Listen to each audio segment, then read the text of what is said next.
pour soutenir son petit ami dans sa candidature au poste de procureur. Elle enchaînait 3 emplois par jour. Chaque soir, elle traînait sa fatigue jusqu'à son travail de conductrice désignée. Elle reversait à ses beaux-parents le moindre sou qu'elle gagnait à la sueur de son front. Pourtant, sa belle-mère méprisait la pauvreté de sa famille et ne la traitait jamais comme sa propre belle-fille. Après avoir finalement traversé cette période difficile, Yujin a été contrainte d'endosser la responsabilité lorsque son petit ami a causé un accident mortel. Le jour où elle se préparait à fêter l'anniversaire de son petit ami, Yujin a bravé les regards désapprobateurs de sa belle-mère pour préparer elle-même un gâteau. En attendant le retour de son petit ami, elle a découvert que sa belle-mère lui avait secrètement organisé un rendez-vous avec une autre femme. Au téléphone, cette femme s'est montrée très satisfaite de son petit ami. Yujin, les yeux fermés, passa rapidement l'appel à sa belle-mère. Réalisant que son stratagème avait été découvert, la belle-mère a rapidement trouvé des excuses et a raccroché. Yujin s'est occupé jusqu'au soir. La belle-mère a feint la fatigue, essayant secrètement de renvoyer Yujin. Yujin n'a pu que partir, ravalant son ressentiment. Les parents de Zé changèrent instantanément d'attitude et se levèrent pour la raccompagner. La pauvre Yujin rentra seule chez elle, le cœur lourd d'une tristesse indicible. Elle composa le numéro de son petit ami Zé. Contre toute attente,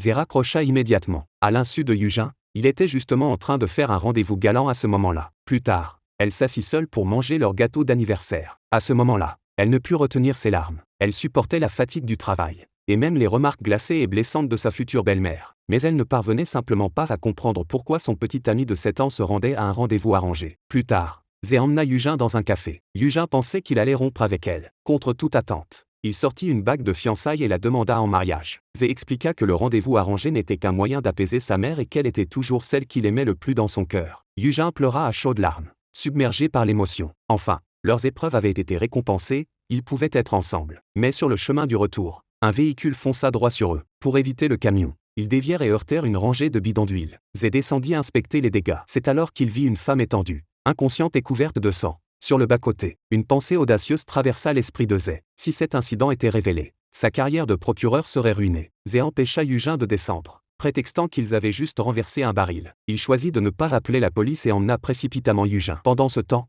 de son côté, Zixin reçut enfin des nouvelles. Sa bien-aimée avait été retrouvée. Quand il se précipita sur les lieux, il découvrit que Zixi était à l'article de la mort. La victime n'était autre que la petite amie de Zixin, un riche héritier très influent. Mais Zé, rongé d'inquiétude, décida de retourner sur les lieux, en regardant l'ambulance partir. Sa panique s'est intensifiée. Il a rapidement inspecté les dommages causés à son véhicule, a essuyé les taches de sang et a prié pour échapper à toute sanction. Ignorant l'incident, Yujin est rentrée chez elle, encore baignée dans le bonheur de sa récente demande en mariage. À l'hôpital, Zixi approchait de ses derniers instants. Elle retira son masque à oxygène et murmura « Je t'aime » à l'homme à ses côtés. Puis, la vie de Zixi s'éteignit à jamais à l'âge de 25 ans. Tragiquement, le bébé de 2 mois qu'elle portait périt également. Cette nouvelle soudaine et dévastatrice brisa complètement Zixin. Il avait enfin trouvé la femme qu'il chérissait, pour être séparé d'elle à jamais. Zixin jura de retrouver le conducteur qui avait pris la fuite afin de venger sa petite amie. Le lendemain, Yujin, souhaitant faire réparer sa voiture pour le premier jour de travail de son petit ami procureur, l'emmena secrètement dans un garage privé. Elle ne se doutait pas que la police allait bientôt la retrouver. Afin de protéger son petit ami, Yujin prétendit à tort qu'elle conduisait ce jour-là. À cause de ce simple mensonge, elle allait ruiner sa propre vie. Réalisant la gravité de la situation, Zé a immédiatement révélé la vérité à Yujin. Il voulait l'emmener pour dissiper le malentendu. Mais Yujin, ne voulant pas ruiner son avenir, a décidé d'assumer seule la responsabilité. Elle croyait naïvement que son petit ami l'aiderait sûrement à blanchir son nom. Plus tard, Yujin s'est rendu seul au poste de police pour exposer son cas. Mais la police n'a pas voulu écouter son récit unilatéral. Il détenait la preuve. Le sang de la victime avait été retrouvé sur la voiture de la femme. Ils ont considéré que les actions actuelles de Yujin n'étaient qu'une tentative d'échapper à ses responsabilités. Désemparé, Yujin se précipita chez son petit ami pour lui demander des explications. De manière inattendue, elle a croisé Zixin dans l'escalier. Dès qu'il a vu Yujin, Zixin l'a saisi à la gorge avec une force meurtrière. Même au poste de police, Zixin n'a pas pu réprimer sa rancœur bouillonnante. Alors que Yujin était sur le point de suffoquer, la police est arrivée. Mais l'affaire était loin d'être terminée. Zixin a ensuite cherché à rencontrer le procureur chargé de l'affaire. À son insu, ce procureur n'était autre que le petit ami de Yujin. Zixin a même exigé la peine la plus sévère possible pour Yujin. Zé, cependant, n'était pas d'accord. Mais il a sous-estimé la détermination de Zixin à se venger. Autrefois, il aurait renoncé à la richesse et au prestige pour être avec sa petite amie. Aujourd'hui, pour la venger, Zixin ravala sa fierté, retourna aux côtés de son père et accepta le mariage politique que celui-ci avait arrangé pour lui. Tout cela dans le but de s'assurer que le meurtrier paie le prix fort. Zé, quant à lui, tenta par tous les moyens d'alléger les crimes de Yujin. Mais Zixin surveillait de près l'affaire, ne lui laissant aucune marge de manœuvre. Finalement, n'ayant plus d'autre choix, Zé abandonna ses efforts pour disculper Yujin, après avoir été convoqué à plusieurs reprises au poste de police.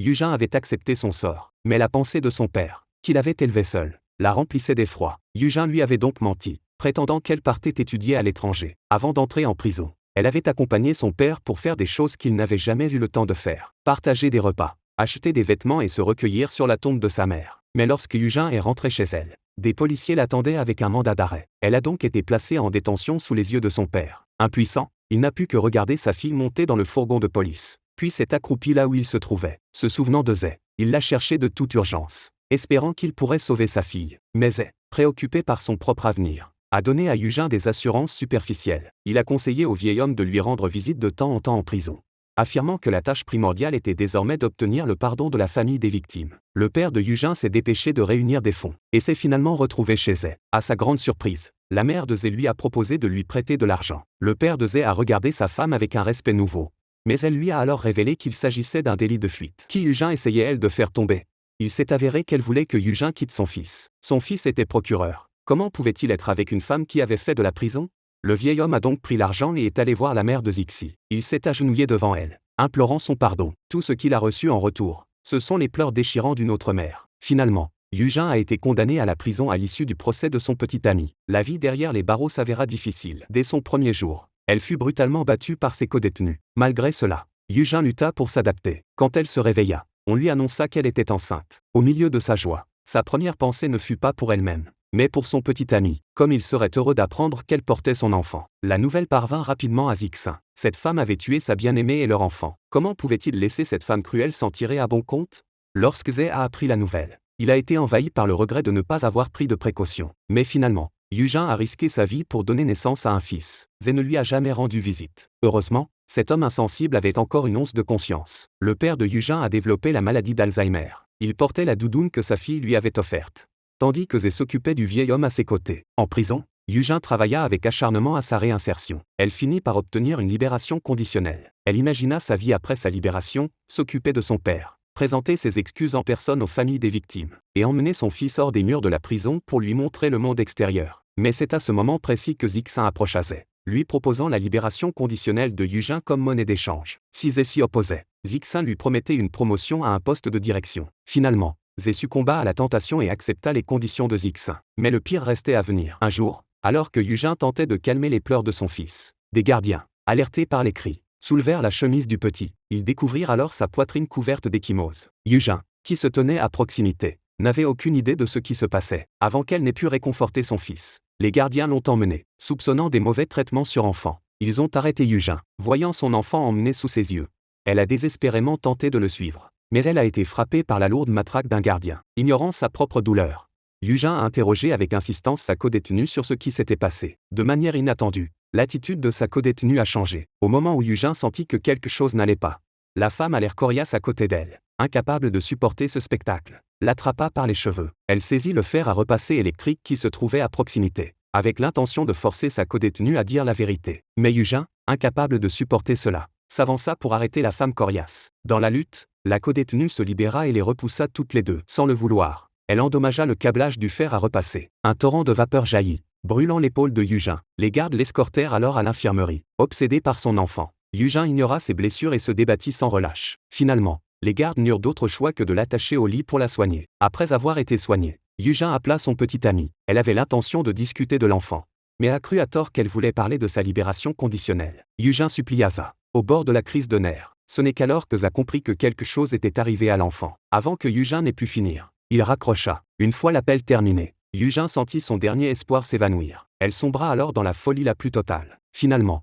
les gardiens l'obligèrent à regagner sa cellule. Une petite pièce sombre, allongée dans sa minuscule cellule. Yujin fredonnait la comptine préférée de son fils. À ce moment-là, elle semblait avoir perdu toute envie de vivre. Pendant ce temps, sa codétenue emballait ses affaires avec arrogance. Elle était transférée dans une prison offrant de meilleures conditions. Il était clair qu'elle avait été soudoyée. Ailleurs, Zé rencontrait Zixin. Zixin estimait avoir bien géré la situation cette fois-ci. Il lui avait même offert une montre en édition limitée d'une valeur de 10 milliards. Mais au fond de lui, il méprisait cet homme qui avait trahi l'amour au profit de l'ambition. Leur collaboration n'était qu'un moyen de contrer Yujin à l'avenir. Pour l'instant, Zixin ne pouvait que réprimer son dégoût. Sourire. serrer la main de Zé et poursuivre leur partenariat. Le temps passa rapidement et la date de libération de Yujin arriva bientôt. Alors qu'elle se déshabillait, les cicatrices sur son corps étaient clairement visibles. En respirant l'air frais à l'extérieur, Yujin se surprit à rêver de recommencer une nouvelle vie. Mais la nouvelle suivante la frappa comme un coup de tonnerre. Son fils avait contracté une septicémie à la crèche et était décédé. Le certificat de décès sous les yeux. Yujin refusait d'y croire. Folle de chagrin, elle fouilla frénétiquement la crèche à la recherche de son enfant. Zé resta à ses côtés, l'exhortant à accepter la réalité. Zé feignit même de s'inquiéter, prétendant qu'il avait caché la nouvelle pour le bien de son fils. Il conduisit ensuite Yujin au bord du lac, et lui annonça que les cendres de l'enfant avaient été dispersées là par sa mère. Il prétendit avoir entendu cela de sa propre mère, admettant qu'il n'avait jamais trouvé le courage de venir lui-même. En vérité, cet homme infidèle ne s'était jamais vraiment soucié de l'enfant. De retour à la maison, Zé fit délibérément venir sa mère pour nettoyer la maison. Ce geste toucha profondément Yujin. Elle apporta même du tofu, en disant à Yujin d'en manger pour que tout soit blanc comme le tofu et qu'elle ait l'esprit en paix désormais. En réalité, la mère était venue superviser la relation intime de son fils avec Yujin, car il s'opposait farouchement à ce qu'une femme ayant un passé comme celui-ci devienne sa belle-fille. Cette nuit-là, en regardant la photo de son fils, Yujin ne put retenir ses larmes. Elle se lamentait de ne pas avoir su s'occuper correctement de l'enfant. Malgré tous les efforts de Zé pour la persuader, Yujin ne pouvait accepter que son fils l'ait quitté ainsi. Voyant la femme devant lui réduite à cet état, Zé ne put retenir ses larmes de chagrin, que ce soit sincère ou feint.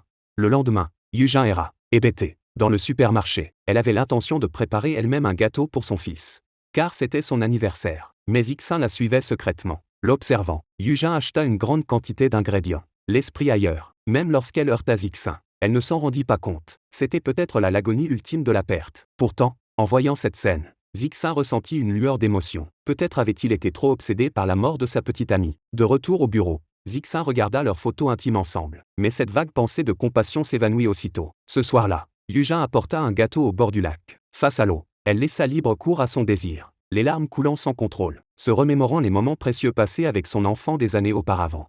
Yujin s'allongea sur le sol, caressant la terre de sa main. Peu à peu, elle commença à accepter la réalité. Finalement, elle scella son désir pour son fils dans la terre, le conservant dans une bouteille. Yujin décida de prendre un nouveau départ. Elle se rendit d'abord à la maison de retraite pour ramener son père, qui souffrait de démence. Après avoir appris par le personnel de la maison de retraite que sa fille venait le chercher, son père avait fait ses valises tôt et l'attendait, en le voyant porter toujours la doudoune qu'elle lui avait offerte.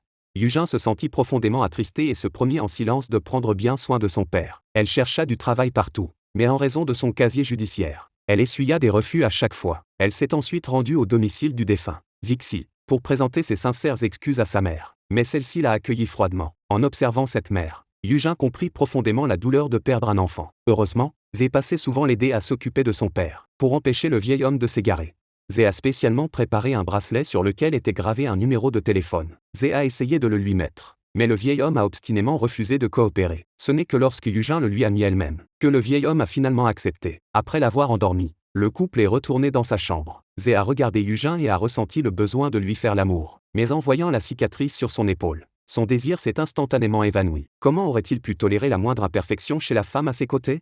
Mais les événements vraiment méprisables étaient encore à venir. Yujin avait enfin trouvé un emploi, mais elle fut licenciée en raison de son casier judiciaire. Alors qu'elle s'apprêtait à partir, Yujin reçut un appel d'un inconnu qui l'invitait à travailler comme serveuse dans un restaurant le lendemain. Elle accepta sans hésiter. À ce moment-là, Yujin ignorait que cet appel émanait de Zixin. Assoiffé de vengeance, Zixin invita ensuite Zé sous le couvert de l'amitié. Zé a d'abord hésité, mais un collègue lui a rappelé que cette réunion offrait d'excellentes opportunités de réseautage. Il pourrait même rencontrer une femme riche. À leur insu, tout cela n'était qu'un piège tendu par Zixin. Son but était de les humilier publiquement. Lors du banquet, Zé a aperçu Yujin et, craignant l'embarras, il l'a rapidement entraîné à l'écart dans un endroit isolé. Ce n'est pas un endroit pour toi. Par immédiatement, Yujin, essayant de satisfaire son petit ami, expliqua: je travaille ici. Je ne savais pas que cela t'affecterait. Zé baissa la tête. Sans un mot, Yujin s'excusa alors, prétextant que son père n'avait pas encore mangé. Zé assista seul au banquet. Sur scène, une jeune femme riche chantait magnifiquement, captivant complètement Zé. À son insu, Yujin était harcelé par une bande de créanciers. Lorsque Yujin l'appela, il raccrocha immédiatement. Pendant ce temps, les voyous devenaient de plus en plus agressifs. Ils cherchaient à s'emparer de la bouteille en verre que Yujin conservait en mémoire de son fils. Alors qu'il s'apprêtait à la toucher, un personnage inattendu fit son apparition. Zixin, qui avait l'intention de l'humilier après que son petit ami ne se soit pas présenté, arriva à la place. Il chassa les voyous. Pourtant, après l'avoir sauvé, Zixin révéla ses vraies intentions. Il acheta tout l'immeuble et expulsa Yujin. Son but, la ruiner en faisant couler sa pâtisserie. À ce moment-là, Yujin a enfin compris pourquoi cet homme l'avait poursuivi avec tant d'acharnement. Il n'était autre que le petit ami du défunt. Yujin était terrifié. Pendant ce temps, la jeune femme riche avait l'intention de confesser ses sentiments à Zixin à travers une chanson. Quand elle ouvrit les yeux, Zixin avait disparu sans laisser de traces. Xian se retira dans un coin, submergé par le chagrin. Bien que leur union fût un mariage arrangé, elle avait sincèrement développé des sentiments pour Zixin. Mais à ce moment-là, Zé apparut, lui offrant son attention. C'était vraiment un voyou fini. Ce sont précisément les actions de Zé qui donnèrent à Xian l'idée de capter l'attention de Zixin. Elle décida d'utiliser Zé pour attiser la jalousie de Zixin. Mais le nouvel emploi de Xian la conduisit directement à la buanderie. En regardant le fer à repasser devant elle, les souvenirs de l'accident survenu en prison envahirent son esprit. Après avoir longuement hésité, Yujin ne parvint pas à se résoudre à le prendre et finit par démissionner. Mais le pire était encore à venir. L'état de santé de son père s'était détérioré, nécessitant une intervention chirurgicale. Pour Yujin,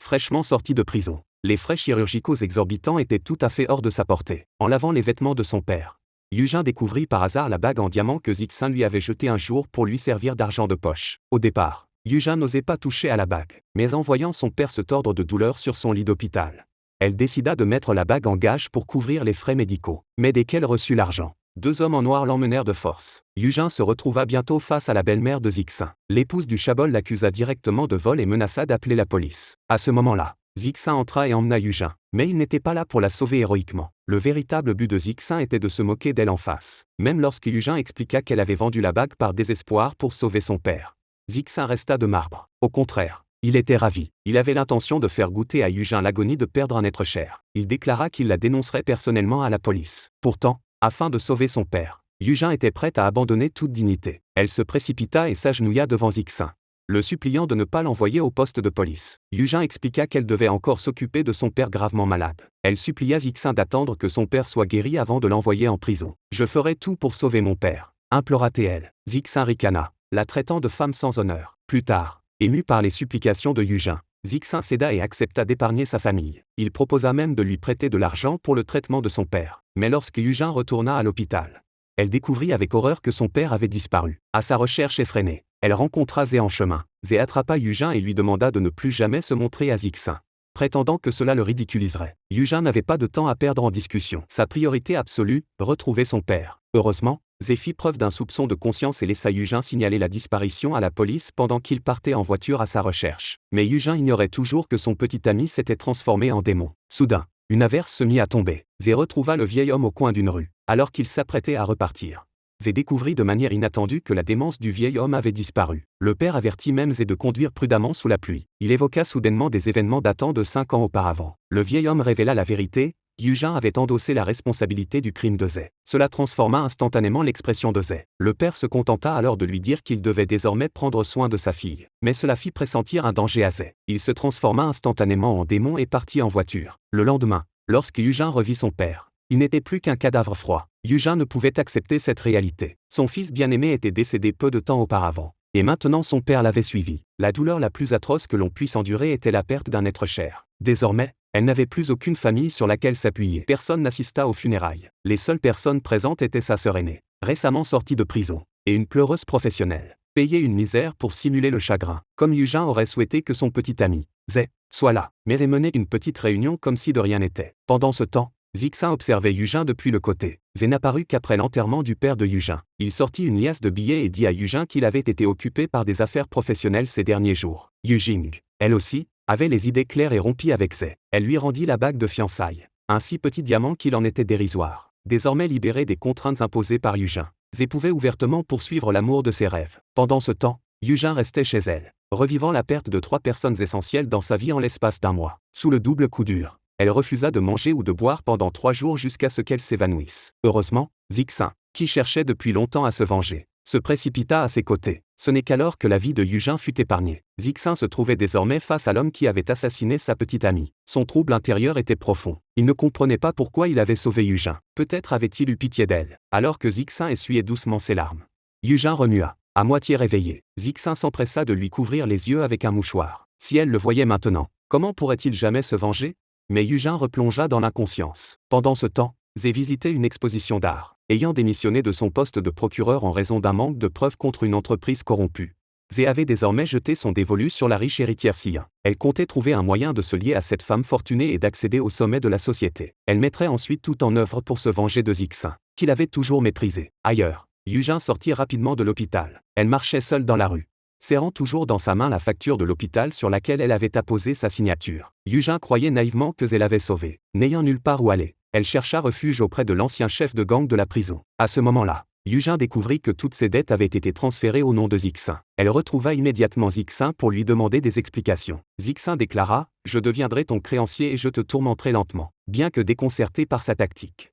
Yujin donna tout de même ses coordonnées à Zixin. Elle promit de tout rembourser, jusqu'au dernier centime. Mais sa fiancée, incapable de supporter cette vue, ordonna à ses hommes d'emmener Yujin. Zixin n'avait aucune envie de se moquer d'elle, mais en présence de sa fiancée, il ne put que regarder Yujin être emmené. Plus tard, Zixin chercha du réconfort seul dans un bar. En regardant le mot froissé dans sa main, il ressentit une vive émotion. Voyant qu'il était presque consumé par les flammes, il le souffla rapidement. Après un moment de réflexion, Zixin enregistra le numéro de Yujin dans son téléphone. À cet instant, même lui ne se rendait pas compte qu'il commençait lentement à tomber amoureux de Yujin. Ce soir-là, Yujin reçut soudainement un appel provenant d'un numéro inconnu. Quand elle répondit, elle découvrit qu'il s'agissait de Zixin. Ivre, n'ayant pas d'autre choix, Yujin le ramena chez elle. Le lendemain matin, Zixin se réveilla complètement nu. Bien que déconcerté, il se mit à déguster sans hésitation le petit déjeuner que Yujin lui avait préparé. À ce moment-là, une harmonie inhabituelle semblait exister entre eux, dépourvue de leurs échanges habituels acerbes. Au moment de partir, Zixin s'arrêta dans la ruelle pour ajuster sa tenue. Yujin se précipita et fut témoin de cette scène embarrassante. Il s'avéra que Zixin avait laissé son portefeuille chez elle. Par la suite, Zixin partit sans se retourner. Son embarras était palpable, malgré le mauvais traitement que Zixin infligeait à Yujin.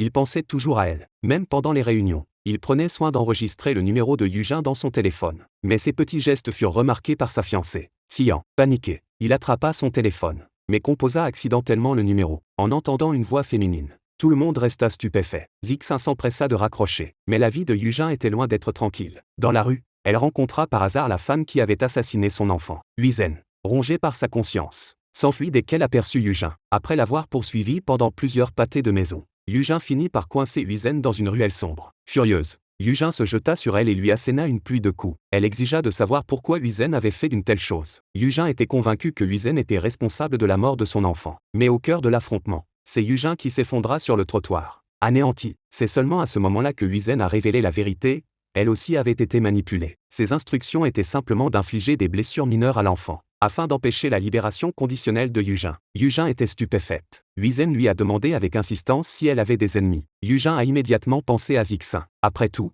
la haine de Zixin à son égard était profonde. À présent, Yujin soupçonnait même Zixin d'avoir tué son fils. Elle s'effondra en sanglotant. Pourquoi devait-elle supporter seule toute cette souffrance? Mais Yujin ignorait toujours que son petit ami Zé était derrière tout cela. Pendant ce temps, grâce aux relations de Sian, Zé avait obtenu un poste dans l'entreprise de Zixin en tant que conseiller juridique exclusif. Mais dès son premier jour, il reçut un coffret cadeau de la part de Zixin. En l'ouvrant, il découvre des photos intimes de lui-même et de Yujin. Zé comprend immédiatement la menace que cela représente. Craignant que son plan visant à piéger Yujin ne soit dévoilé, il fouille frénétiquement dans les dossiers d'accidents passés, à la recherche de preuves qu'il ne conduisait pas. Grâce à ses relations, Zé accède aux archives vidéo des caméras de surveillance du parquet. Dans un clip, il se voit descendre puis remonter dans la voiture. Cette vidéo prouve de manière concluante qu'il était au volant. Pour éviter d'être découvert, Zé a décidé de détruire les preuves de surveillance. Ce n'est qu'une fois les preuves disparues qu'il s'est senti vraiment tranquille. Pendant ce temps, Zixin, qui cherchait sans le savoir à se venger de Yujin, s'est progressivement retrouvé amoureux. Il appelait Yujin tous les 2 jours pour prendre de ses nouvelles. La suivant souvent partout, Zixin découvrit que Yujin aidait dans la boutique appartenant à sa petite amie décédée. Yujin, ayant perdu son propre fils, comprenait profondément le chagrin de l'autre mère. Toutes deux étaient des âmes misérables partageant une douleur commune. Pour racheter les fautes de Zé, elle se démenait sans compter pour les familles des victimes. Cette mère n'était pas non plus sans cœur. Elle reconnaissait en Yujin une autre mère qui venait de perdre un enfant. Peu à peu, ses défenses commencèrent à s'effriter. Finalement, elle ne put s'empêcher de donner un poisson à Yujin. Chaque geste de Yujin était observé par Zixin. Zixin doutait désormais. Une femme si généreuse pouvait-elle vraiment avoir pris la fuite? Mais la pensée que Yujin était responsable de la mort de sa bien-aimée le rongea. Il se rendit chez elle pour l'affronter. Zixin avait l'intention de lui demander pourquoi elle aidait la famille de la victime. Pourtant, son ton resta hautain, ce qui poussa Yujin à bout. Yujin raconta le parcours de l'enfant, de sa naissance à sa mort, bien qu'elle n'ait jamais explicitement lié la mort de l'enfant à Zixin. Il l'apercevait comme jouant la victime. Feignant le chagrin, il ne put s'empêcher de lui lancer des insultes avant de partir en trombe. Pourtant, après cette explosion de colère, Zixin ressentit une douleur profonde et lancinante en lui. En même temps, ses soupçons s'intensifièrent. Zixin était convaincu qu'une femme aussi généreuse n'aurait jamais commis un délit de fuite. Il récupéra les dossiers de l'affaire de cette année-là et interrogea minutieusement le procureur sur les événements. À sa grande surprise, il découvrit que tout l'incident avait été orchestré par Zhe. À ce moment précis, Zhe était en train de déclarer ses sentiments à la fiancée de Zixin. Il décida d'utiliser les relations de Xian pour se venger de ceux qui l'avaient méprisé. Mais les événements se déroulèrent beaucoup moins bien que Zhe ne l'avait prévu. Zixin découvrit les vérités cachées derrière la collision. Il retrouva Yujin, qui avait purgé la peine de prison à sa place. Zixin la confronta, cet accident d'il y a 5 ans était-il réel? Mais pour protéger son petit ami, Yujin avait faussement revendiqué la responsabilité. Comment une femme pouvait-elle être aussi stupide? Furieux, Zixin donna un coup de pied dans une truelle de nettoyage. C'est ainsi que tu comptes rembourser ma dette? A-t-il grondé. Il a ensuite traîné Yujin de force. Zixin a emmené Yujin dans une boutique haut de gamme. Les femmes riches qui passaient par là lui ont lancé des regards méprisants. Zixin choisit pour elle une robe de soirée cramoisie. Face au service attentionné de la boutique, Yujin eut immédiatement l'air troublé. Zixin informa que si elle suivait ses instructions, il lui ferait grâce d'1 mois de dette. Il attendrait là pendant qu'elle l'essayait. Soudain, un cri retentit dans la cabine d'essayage. Zixin se précipita pour voir ce qui se passait. La vendeuse avait été effrayée par l'horrible cicatrice sur le corps de Yujin. Zixin lui-même était stupéfait. Mais il choisit rapidement une autre robe pour Yujin. Cette fois-ci, Yujin, métamorphosé, rayonna instantanément de tout son charme devant la foule. Zixin était pleinement satisfait. Il se rendait maintenant à une réunion. Il avait l'intention d'organiser une rencontre entre Yujin et Zhe afin de révéler les défauts de ce dernier. Mais Zixin n'avait pas prévu que sa fiancée serait présente. Cela le rendit momentanément déconcerté. Xian, en les voyant, se détourna avec fureur. Zixin se précipita vers elle pour s'expliquer. Mais il reçut en retour une gifle cinglante. Pendant ce temps, Zhe réprimandait sans relâche Yujin. Face aux insultes de Zhe, Yujin l'ignora et se retourna pour partir. De manière inattendue, au coin de la rue, elle fut renversée par un autre jeune héritier fortuné, le prince Zhao. Il pensa à tort que Yujin était une femme payée par Zixin. Le prince Zhao tenta de la peloter, avec l'intention de payer pour son propre plaisir. Furieuse, Yujin le gifla. Cela rendit le prince Zhao complètement furieux. Alors qu'il se battait, la robe de Yujin fut accidentellement déchirée. Après s'être libéré, Yujin s'enfuit désespérément. Le prince Zhao continua à la poursuivre sans relâche. Cela fit trébucher Yujin, qui tomba. Ses cicatrices devinrent alors visibles aux yeux de tous. Tout le monde se moqua des cicatrices sur le corps de Yujin. Zhe se contenta de regarder froidement, tandis que la timide Yujin n'osait pas intervenir. Il craignait que ses perspectives d'avenir ne soient ruinées par Yujin. Heureusement, Zixin arriva juste à temps et couvrit Yujin de son propre manteau. Zixin roua de coups le jeune héritier, sans se douter des ennuis que cela lui attirerait. De son côté, Zhe, qui observait la scène, avait un rire aux larmes. On ne savait pas s'il se moquait de Yujin ou s'il déplorait sa propre impuissance. Finalement, plusieurs agents de sécurité séparèrent les deux hommes. À ce moment-là, Zixin reçut un appel de son secrétaire. Il avait découvert que Yujin et Zhe avaient été ensemble le jour de l'incident. La secrétaire avait également appris qu'ils s'étaient fiancés ce jour-là. Furieux, Zixin, désespéré d'obtenir des réponses, se précipita pour confronter Zhe. Pendant ce temps, Zhe s'apprêtait à escorter Yujin hors de la fête. Zixin se précipita vers eux, exigeant de savoir ce que Yujin avait en tête. Sentant que les choses allaient mal tourner, Zhe ordonna à Yujin de partir avec lui sous les yeux de Zixin. Zixin, furieux du ton autoritaire de Zhe envers Yujin, saisit Zhe et le roua de coups. Yujin se précipita pour intervenir. Zhe éloigna alors Yujin. Après être parti, Yujin se sentit profondément désolé pour Zhe. Mais celui-ci la réprimanda une nouvelle fois sévèrement. Zhe révéla que Zixin était depuis longtemps au courant de leur relation, et que tout ce que Zixin avait fait était par pure méchanceté. Yujin en fut profondément attristé. À ce moment-là, Zhe reçut un appel téléphonique et laissa Yujin seul avant de partir en voiture. Marchant seul dans la rue, Yujin se remémora les beaux moments qu'elle avait partagés avec Zhe. Mais à présent, son petit ami la traitait avec mépris. Submergée par le désespoir, elle s'effondra et pleura amèrement au bord de la route. Le lendemain, Zixin se précipita chez Yujin, incapable de contenir son impatience. Il voulait savoir exactement qui Yujin avait couvert par ses actions. Mais Yujin semblait avoir perdu la raison. Même à ce moment-là, elle refusait de révéler la vérité sur le fait qu'elle avait pris la responsabilité à la place de son petit ami. Dans sa fureur, elle courut au milieu de la route en criant qu'elle était une meurtrière. Yujin refusait désormais de révéler la vérité, même face à la mort. Elle ignora les voitures qui arrivaient et tenta de traverser la route. Les passants ne purent l'arrêter. Une voiture qui passait ne put freiner à temps. Une voiture la heurta et elle s'effondra sur la chaussée. Zixin, qui observait la scène de près, fut pris de panique. Heureusement, ce n'était qu'une fausse alerte. Ce ne fut qu'en voyant Yujin se relever qu'il se détendit. À présent, Zixin n'osait plus la presser de questions. Les larmes lui montèrent aux yeux, réalisant qu'il avait poursuivi la mauvaise cible pour se venger ces 5 dernières années.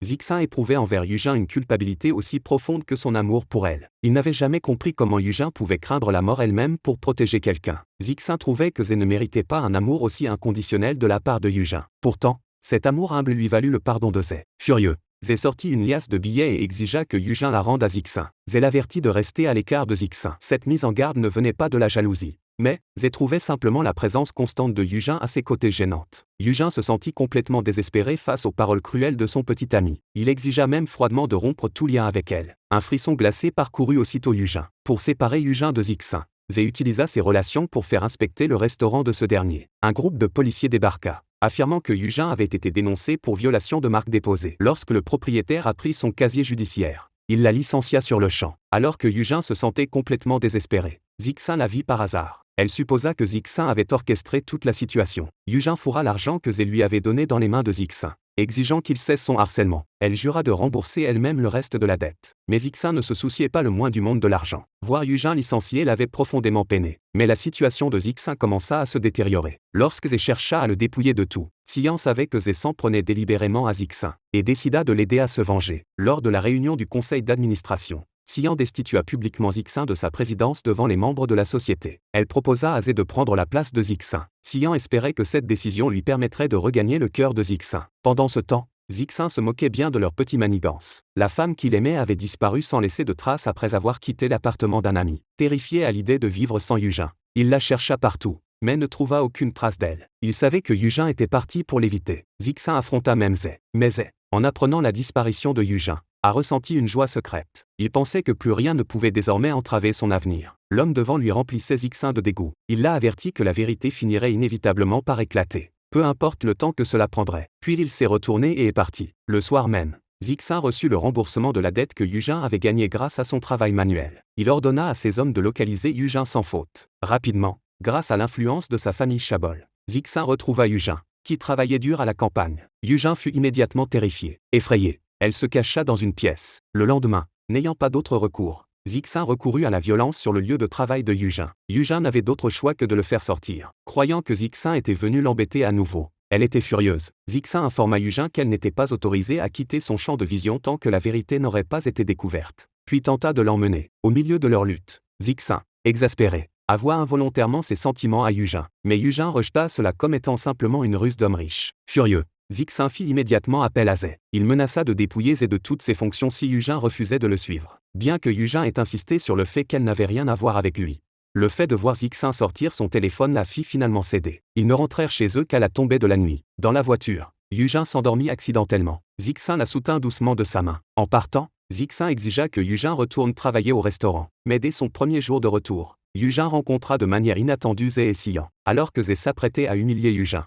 Zixin arriva juste à temps pour intervenir. Plus tard, Zé prit Yujin à part et lui demanda pourquoi elle était restée au restaurant. Yujin ne dit pas à Zé que c'était à cause de lui qu'elle était revenue. Sans demander pourquoi, Zé se mit en colère contre Yujin. Il se sentait humilié que leur relation passée ait été découverte. Il l'accusa même de faire obstacle à sa carrière. En entendant les paroles de son petit ami, Yujin se sentit encore plus désespéré. Zixin, qui n'avait pas vu Yujin depuis une minute, la chercha partout, mais tomba par hasard sur Zé. Il avertit Zé de cesser de harceler Yujin. Zixin déclara en outre qu'il avait gardé Yujin à ses côtés parce que son affection avait grandi avec le temps. Ces paroles furent entendues par Xian. Le cœur brisé, elle interrogea Zixin sur sa relation avec Yujin. Zixin répondit sans hésitation qu'il était très intéressé par Yujin. Après tout, leur mariage avait été une transaction dès le début. Xian partit en colère. Pour garder Yujin à ses côtés, Zixin avait délibérément fait en sorte qu'elle travaille chez lui, en lui assignant la tâche de nettoyer la maison. Mais l'endroit était impeccable et ne nécessitait aucun nettoyage. Lorsque Yujin s'apprêta à partir, Zixin lui tendit de manière inattendue un roman, lui demandant d'écrire une critique après l'avoir lu. En réalité, Zixin souhaitait simplement l'observer discrètement. C'est ainsi que Zixin s'endormit sans s'en rendre compte. Lorsque Yujin s'approcha discrètement de son lit, elle découvrit le reçu des frais médicaux que Zixin avait payés pour elle. Ce n'est qu'à ce moment-là que Yujin comprit que la personne qu'elle avait toujours cru être son sauveur était en réalité Zé. C'était Zixin qui l'avait sauvé. Cette révélation fit soudainement disparaître l'aversion que Yujin éprouvait pour Zixin. À son réveil, Zixin trouva Yujin en train d'étendre le linge. La voir s'affairer le remplit de joie. À cet instant, Zixin sentit que c'était cela. Le bonheur, c'était l'amour qu'il avait tant désiré dans son cœur. Au moment où Yujin rentrait chez elle, un visiteur indésirable l'avait suivi jusque-là. La sœur aînée entra dans une rage folle en voyant Huizen et s'en prit à elle. Yujin se précipita pour l'arrêter. Il s'avéra que Huizen, qui avait maltraité son enfant en prison, était venu s'excuser. Depuis qu'elle avait appris la mort de son enfant, Huizen n'arrivait plus à dormir correctement la nuit. La simple pensée de cet événement lui causait une immense douleur, et elle faisait même des cauchemars. Huizen était venu demander pardon à Yujin, même si c'était dû à son ignorance à l'époque. Cela restait impardonnable. Mais à ce moment-là, Yujin reçut un SMS de Zhe. Il venait l'accuser. Il exigeait de savoir si elle avait demandé à Zixin d'enquêter sur l'ancienne affaire. Le visage de Yujin se figea instantanément sous le choc. Elle ne comprenait pas pourquoi Zhe pensait une telle chose. Pourtant, Zhe rejetait toute la responsabilité sur Yujin. Puis, avec une audace totale, il déclara « C'est toi qui conduisais cette voiture ». Yujin resta sans voix. Comment pouvait-il prononcer de telles paroles? Alors que Zhe s'apprêtait à partir, Yujin lui demanda « Avez-vous vu mon père le jour de sa disparition ?»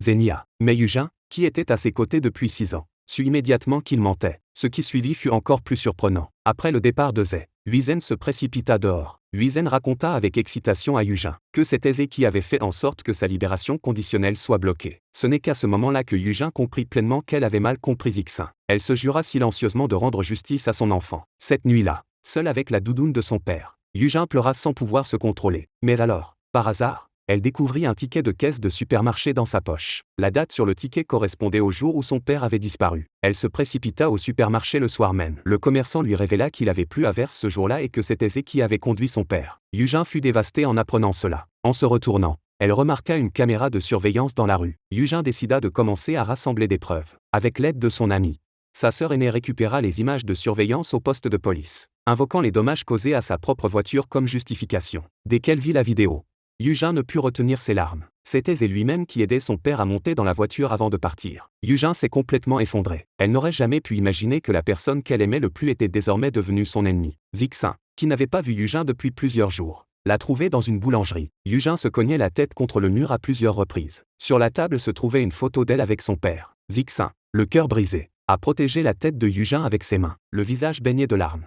Elle se cognait la tête contre le mur de toutes ses forces. Zixin, le cœur brisé par cette vision, la serra fort dans ses bras. Mais Yujin ne révéla rien à Zixin. Elle dit seulement que sa tristesse venait du fait que son père et son enfant lui manquaient. Ils restèrent enlacés. Tôt le lendemain matin, Yujin se rendit à la maison de retraite où son père avait vécu. Elle interrogea le personnel sur ses derniers jours. Le personnel informa Yujin que chaque résident portait un bracelet, qui ne pouvait être déverrouillé qu'avec le consentement de la famille. Lorsque Yujin vérifia les coordonnées des personnes à contacter en cas d'urgence, elle découvrit qu'elles avaient été remplacées par celles de Zhe à un moment donné. Pendant ce temps, Zhe s'apprêtait à se débarrasser de la seule preuve en la jetant dans le lac. Sans preuve, comment Yujin pouvait-elle poursuivre son enquête?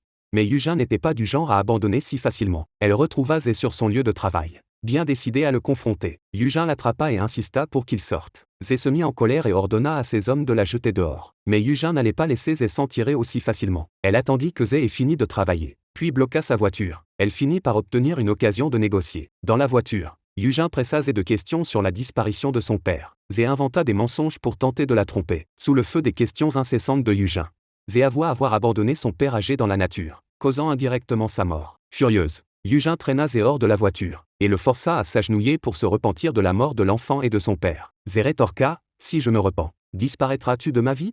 Dans sa rage, Yujin le gifla. Un tel salaud n'a vraiment aucune honte. Yujin l'a averti « À partir de maintenant, je vais faire de ta vie un véritable enfer. » Sa vengeance contre cette ordure a officiellement commencé. Yujin a décidé de s'allier à Zixin, mais elle n'a toujours pas révélé le complot. Elle a simplement demandé à Zixin de l'aider à faire tomber Zhe. Voyant Yujin dans une telle agonie, Zixin a eu le cœur brisé. Tôt le lendemain matin, Zixin pressa Zhe de questions sur ce qu'il avait fait à Yujin. Naturellement, Zhe ne révéla pas la vérité. Zixin demanda délibérément à ses hommes, devant Zhe, où en était leur enquête. Zhe apprit que les images de la boîte noire qu'il avait détruite étaient sur le point d'être récupérées. La panique s'empara instantanément de lui. Toute la salle de réunion attendait l'arrivée de Zixin. Au moment où la porte s'ouvrit, toutes les personnes présentes furent complètement stupéfaites. Zixin avait amené Yujin avec lui. Il présenta solennellement Yujin comme un partenaire qui allait stimuler la croissance future du restaurant. Zhe savait que la présence de Yujin était un défi direct à son égard. Cela le mit en rage. Lui et Xian, une confrontation à 2 contre 2 s'ensuivit. Après la réunion, Zixin raccompagna Yujin à sa voiture. Zhe et Xian observèrent leur échange intime.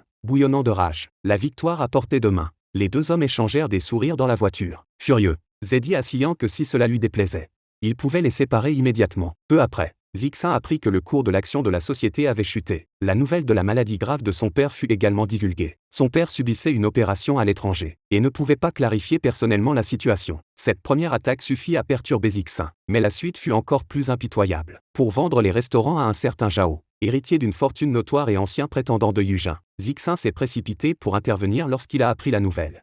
Mais il a découvert qu'il n'avait même pas été informé de la réunion. Zhe lui a annoncé sans ménagement que son poste de président avait été révoqué. l'empêchant ainsi d'y assister. Désormais privé de la protection de son père, Zixin n'a pu que recourir à une confrontation physique futile. Mais avant qu'il ne puisse frapper, les agents de sécurité sont intervenus. Finalement, il a été expulsé de force. Pendant ce temps, Xian, déterminé à éloigner Yujin de Zixin, l'a délibérément convoqué sous prétexte de service de restauration. Xian avait spécialement arrangé les choses pour que Zixin soit témoin de la façon dont elle malmenait Yujin devant leur ami. Voyant Yujin se faire commander, Zixin bouillait de rage, mais n'osait pas s'exprimer, car les personnes devant lui étaient toutes des personnalités éminentes issues de familles prestigieuses. Si la nouvelle venait à se savoir, le cours de l'action s'effondrerait à nouveau. Impuissant, Zixin chercha secrètement Yujin. En voyant Yujin casser quelque chose, Zixin, le cœur brisé, l'éloigna rapidement. Après le départ des jeunes filles riches, Xian convoqua délibérément Zhe. Les quatre se réunirent maladroitement dans le salon. Xian continua à attiser les flammes depuis le côté. Aggravée par les exagérations de Zhe, Yujin ne pouvait plus supporter cette atmosphère. Elle trouva rapidement une excuse pour partir. Zixin,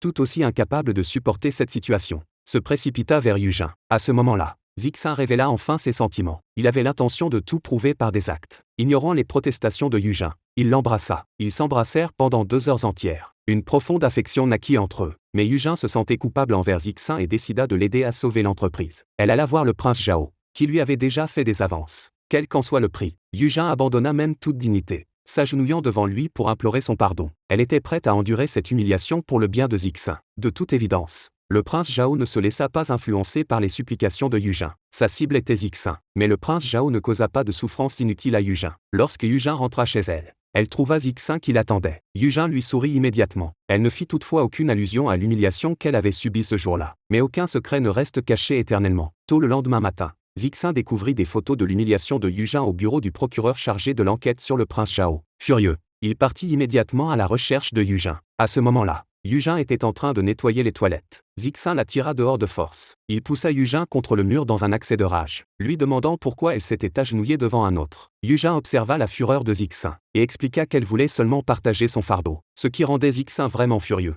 c'était sa nature même. Elle faisait toujours passer les autres avant elle-même. Il ne supportait pas de voir la femme qu'il chérissait s'humilier devant les autres. Il prononça des mots qui touchèrent profondément Yujin. Ne t'agenouille plus jamais devant qui que ce soit. Si quelqu'un doit s'agenouiller, ce sera moi. À vrai dire, tous deux furent profondément émus par les actions de l'autre à ce moment-là. Mais les beaux moments sont toujours éphémères. Un cauchemar était sur le point de s'abattre sur eux. Le père de Zixin s'était rétabli et était de retour. Le vieux président ne permettrait jamais leur relation. Il ordonna à ses hommes d'escorter Yujin jusqu'à la maison. Le père de Zixin, puissant président du groupe, posa sur Yujin un regard glacial. Son autorité émanait de lui comme une force palpable. Même Zhe, à ses côtés, ne pouvait que s'asseoir docilement. Le président ne dit pas grand-chose à ce moment-là. Il lança un avertissement sévère. Yujin devait quitter son fils immédiatement. Alors que la tension montait, Zixin se précipita. Il comprit instantanément l'intention de son père. S'avançant, il attrapa le bras de Yujin, déterminé à partir. Mais à la porte, ils furent arrêtés par le secrétaire. Cette fois, le secrétaire se rangea du côté du président. L'autorité du président était indéniable. Incapable de supporter ce spectacle, Yujin ne put que présenter ses excuses avant de partir. Profondément attristé pour Yujin,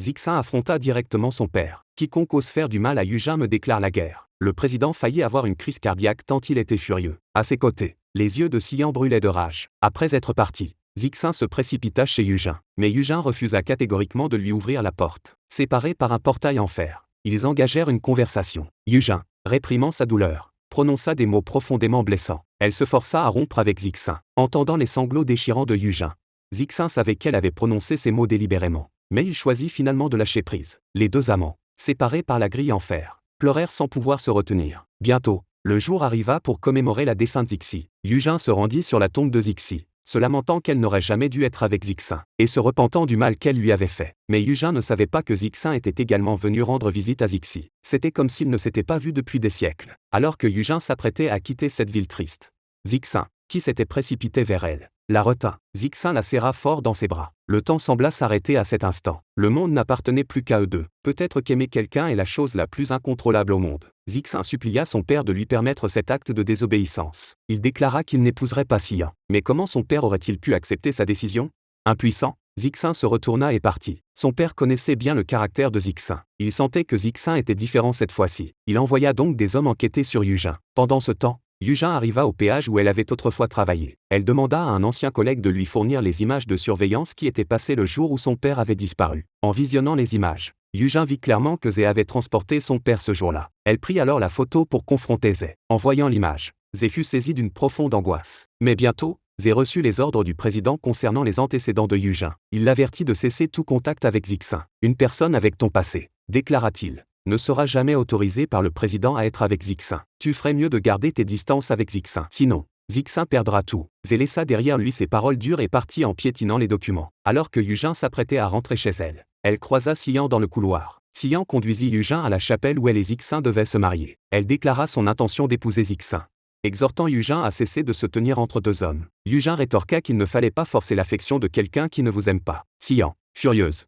gifla Yujin. De retour chez elle, Zixin l'attendait à la porte. Ils sortirent bientôt se promener ensemble. Au milieu des rires, Yujin prit doucement la main de Zixin. Zixin était fou de joie. À ce moment-là, elle décida de rester avec Zixin. Ils s'assirent au bord de la route. Zixin dit à Yujin qu'il n'épouserait jamais Xian. Yujin resta silencieuse. Zixin lui fit alors signe de s'appuyer contre son épaule. Ils passèrent une merveilleuse soirée ensemble. Tôt le lendemain matin, Yujin arriva à la boutique des parents de Zé avec un air arrogant. Yujin avait décidé de poursuivre Zé en justice. Face à elle, Zé tenta de la chasser. Sa mère, qui était furieuse, intervenait. Elle croyait que Yujin s'accrochait à son fils précieux. Elle exigea même une réconciliation. Elle a dit à Yujin de revenir à la réalité. Son fils était déjà en couple avec une femme riche. Lorsque Zé a réalisé que Yujin avait l'intention de le dénoncer, il s'est écrié « Vous n'aurez pas assez de preuves pour me menacer de toute façon ». Mais Yujin n'était pas prête à abandonner si facilement. Même si elle ne pouvait pas le poursuivre en justice, elle ferait en sorte qu'il passe à la télévision. Alors que Zé pensait que tout allait bien. Le lendemain matin, Zixin est arrivé avec l'enregistrement du chauffeur du camion et d'autres preuves incriminantes. De son côté, Zixin avait recueilli le témoignage du chauffeur. Ce témoignage confirmait l'implication de Zé. Face à cette montagne de preuves, Zé paniqua. Ce n'est qu'à ce moment-là qu'une véritable peur commença à le saisir. Zé se précipita le soir même pour présenter ses excuses à Yujin. Même agenouillé sur le sol, il continua à trouver des excuses pour justifier ses actes répréhensibles. Au final, tout ce que Zé reçut de sa sœur aînée fut une bassine d'eau pour se laver les pieds. Refusant d'accepter cela, Zé a demandé l'aide de Xian. Il savait qu'il ne pouvait pas simplement rester les bras croisés et attendre le désastre. Mais Xian était encore plus désespéré que lui, voyant Zixin Ning renoncer à son statut d'héritier plutôt que de l'épouser.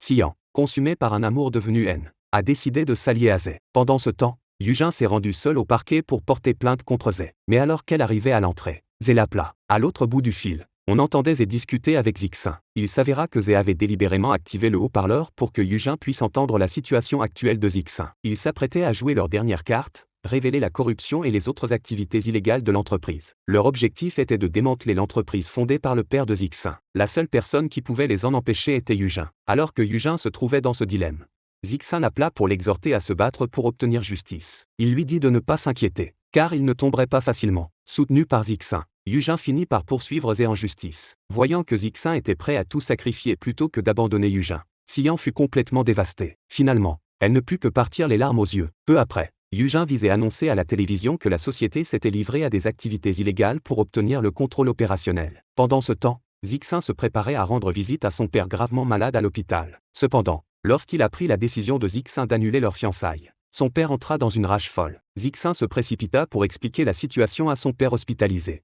Mais il fut témoin du reportage diffusé à la télévision. Il ordonna immédiatement à son personnel de convoquer une conférence de presse. Peu après, les journalistes envahirent le bâtiment. Yujin et Zé ont été rapidement convoqués dans la salle d'interrogatoire. Au cours de l'enquête du ministère public, Zé, avocat de profession, a constamment éludé ses responsabilités. Malgré les confrontations de Yujin, Zé a nié toute implication dans l'affaire. Finalement, faute de preuves suffisantes, Zé a été libéré de la salle d'interrogatoire. Yujin lui a fait savoir que ce n'était que le début. Elle a juré qu'elle trouverait des preuves. Mais le soulagement de Zé s'est avéré éphémère. Le véritable pouvoir du Chabol s'est rapidement manifesté. Le procureur principal devant eux était prêt à prendre l'affaire en main. Bien que Zixin et Yujin se soient embrassés, des larmes coulaient sur leurs visages. C'était leur dernier jour ensemble. Zixin ne put finalement pas échapper à la pression de sa famille. Ce jour-là, il emmena Yujin dans un endroit rien que pour eux deux. Ils passèrent la journée ensemble. Insouciants, ils firent des vœux au temple, puis se promenèrent en faisant quelques courses. Ils profitèrent simplement de ces moments de complicité. Ils passèrent un moment absolument merveilleux. Finalement, Yujin prépara même des gâteaux de riz sauté pour Zixin. Même le soir venu, aucun des deux ne pouvait se résoudre à partir. Finalement, ils mirent de côté tous leurs soucis et devinrent intimes. Zixin regardait les cicatrices sur le corps de Yujin, le cœur serré de tristesse. À ce moment, Yujin n'opposa plus aucune résistance. Après une heure d'étreinte passionnée, ils s'allongèrent tous deux, épuisés, enlacés. Mais ces moments de douceur sont toujours éphémères. Leurs origines familiales très différentes condamnaient leur union dès le départ. Tôt le lendemain matin, Yujin quitta Zixin. Zixin serra ses livres contre lui et pleura comme un enfant. Ce n'était pas qu'il ne s'aimait pas, il s'aimait trop profondément. Yujin, De retour chez lui, ne ressentait pas moins de douleur. Aucun des deux ne souhaitait voir l'autre souffrir. Finalement, Zixin se rendit au mariage de Xian. Ils posèrent pour la photo de mariage. Mais leur sourire était absent. Xian pouvait-elle vraiment trouver le bonheur en s'accrochant à quelqu'un qui ne l'aimait pas? Bien que la liaison entre Yujin et Zixin ait pris fin, sa quête de vengeance était loin d'être terminée. Yujin arriva à la boutique de la mère de Zhe. Mais la mère de Zhe restait toujours aussi protectrice envers son fils. Face au traitement hautain et aux accusations déraisonnables de sa mère, Yujin finit par perdre son sang-froid et lâcha que c'était son fils qui avait causé l'accident de voiture il y a toutes ces années. Mais la mère se contenta de tressaillir de surprise. Elle refusait toujours de croire les paroles de Yujin. Convaincue qu'elle avait des arrière-pensées, la mère de Zhe lui ordonna de partir immédiatement, exigeant qu'elle cesse de perturber son commerce. Yujin n'eut d'autre choix que de se précipiter vers les journalistes pour tout révéler. À ce moment-là, Zhe revint. Il observa la confrontation entre Yujin et sa mère, mais n'osa pas intervenir, alors que sa mère voyait Yujin sur le point de révéler les crimes de son fils. La vieille femme lâcha alors une phrase qui laissa Yujin et Zhe stupéfait. « Tu ne veux pas voir ton enfant ?» Cette révélation soudaine laissa Yujin complètement incrédule. Même Zhe, qui se tenait à proximité, n'osait pas y croire, jusqu'à ce que la mère sorte une photo de l'enfant. En regardant la photo qu'elle tenait dans ses mains, Yujin ne put retenir ses larmes. Elle demanda à la mère de Zhe pourquoi elle avait fait cela. La vieille femme tenta encore de se justifier, insistant sur le fait que c'était pour son bien. Elle ne voulait pas que l'enfant soit associé à une mère ayant un casier judiciaire. À vrai dire, la mère craignait que cela ne compromette l'avenir de Zhe. C'est ainsi qu'elle avait inventé le mensonge de la mort de l'enfant. Tôt le lendemain matin, Yujin prit la photo et l'adresse pour retrouver son fils. En voyant la photo dans ses mains, elle confirma qu'il s'agissait bien de son propre enfant. Yujin ne put se retenir et serra son fils dans ses bras. Mais le garçon ne la reconnut pas du tout. Effrayé par le comportement de Yujin, l'enfant appela sa mère. Sa mère adoptive se précipita et éloigna l'enfant. En voyant cette scène, Yujin pleura amèrement. Ses cris déchirants furent étouffés par Zhe. Cette méchante belle-mère allait enfin être traduite en justice. Pour protéger la carrière de procureur de son fils bien-aimé, elle avait donné son petit-fils en adoption et falsifié un certificat de décès grâce à ses relations. À présent, tous ces crimes avaient été découverts. La police arriva pour emmener la mère sous les yeux de Zhe. Pourtant, elle continuait de croire qu'elle n'avait rien fait de mal. Elle pensait protéger tout le monde. Finalement, la mère a été emmenée par la police. Les conséquences de ces actes furent terribles, touchant tout ce qui l'entourait, son fils, Yujin, et même l'enfant innocent. Aujourd'hui, l'enfant et sa mère adoptive partagent un lien profond. La mère adoptive s'est même agenouillée devant Yujin, la suppliant de ne pas lui enlever l'enfant. Voyant sa douleur, Yujin a eu le cœur brisé. Mais sans son fils, Yujin ne pouvait pas non plus continuer à vivre. À ce moment-là, les deux femmes étaient des mères en deuil de leur enfant. Beaucoup plus tard, Yujin est arrivée dans la chambre de son fils. Elle a vu qu'elle était aménagée avec beaucoup de chaleur. Les photos accrochées au mur prouvaient que cette famille considérait vraiment son fils comme le leur. La mère adoptive a sorti la couette que Yujin avait cousue à la main pour l'enfant pendant qu'elle était en prison, alors qu'elle s'apprêtait à la lui rendre. L'enfant est rentré tôt de l'école avec des maux d'estomac. La mère adoptive s'est approchée pour lui demander comment il allait, inquiète. Mais l'enfant a demandé qui était cette dame. La mère d'accueil, pensant à l'enfant qui allait bientôt lui être enlevé, ne put retenir ses larmes. Voyant sa mère pleurer, le garçon pensa que Yujin l'avait maltraité. Il voulut prendre la défense de sa mère. Pendant ce temps, Yujin sanglotait déjà de manière incontrôlable. L'idée que son propre fils l'appelle « tante » lui brisait le cœur. Finalement, Yujin ne put que partir, les larmes coulant sur son visage. Ailleurs, Zixin et Xian s'étaient mariés, mais il n'y avait aucun amour entre eux. Finalement, Xian choisit de lâcher prise, dissolvant le mariage pour libérer Zixin et lui permettre de suivre sa propre voie. Tôt le lendemain matin, Yujin revint voir son fils. En voyant cette famille harmonieuse de 3 personnes, elle ne put finalement se résoudre à reprendre l'enfant. Yujin décida de laisser le garçon aux soins de sa mère adoptive. Pendant ce temps, Zhe regardait l'enfant qui aurait dû être le sien l'appeler « oncle ». Au moment où le garçon partit, l'éveil de Zhe fut complet. À cet instant, des larmes de remords coulèrent enfin sur son visage. Zhe s'agenouilla sur le sol et avoua à plusieurs reprises ses erreurs à Yujin. Cette scène, qui aurait dû être son propre bonheur, il l'avait finalement cédé à un autre. Mais maintenant, peu importe à quel point il le regrettait, il était trop tard. De retour chez elle, Yujin fut sévèrement réprimandé par sa sœur aînée. Sa sœur lui reprocha d'avoir abandonné l'enfant. Mais Yujin sentait que l'enfant vivait désormais heureux. Elle refusait de faire subir à l'enfant la douleur de perdre à nouveau sa mère. Yujin comprenait le chagrin d'une mère privée de son enfant. Pendant ce temps, Zixin renonça finalement à ses droits sur l'héritage familial et se porta volontaire pour acquérir de l'expérience à l'étranger. En apprenant la nouvelle, Yujin se précipita à l'aéroport pour lui dire au revoir. Mais lorsqu'ils se rencontrèrent, seuls des sourires furent échangés. Sans un mot, ils se contentèrent d'échanger un regard avant de se séparer, les larmes aux yeux. Peut-être que cet adieu silencieux était approprié. Le temps passa rapidement, et une année s'écoula bientôt. Zhe paya le prix de ses crimes en prison. Yujin rouvrit la pâtisserie de son père. Même si les bénéfices étaient modestes, elle trouvait de la joie dans son travail. La secrétaire de Zixin avait également entamé une relation amoureuse avec un ami proche de Yujin. Pendant ce temps, Zixin lui-même revint de l'étranger et réintégra la vie de Yujin. Cette fois, Personne ne se mettrait entre eux. Enfin, les deux embrassèrent le bonheur qui leur revenait de droit. Et ainsi, l'histoire touche à sa fin.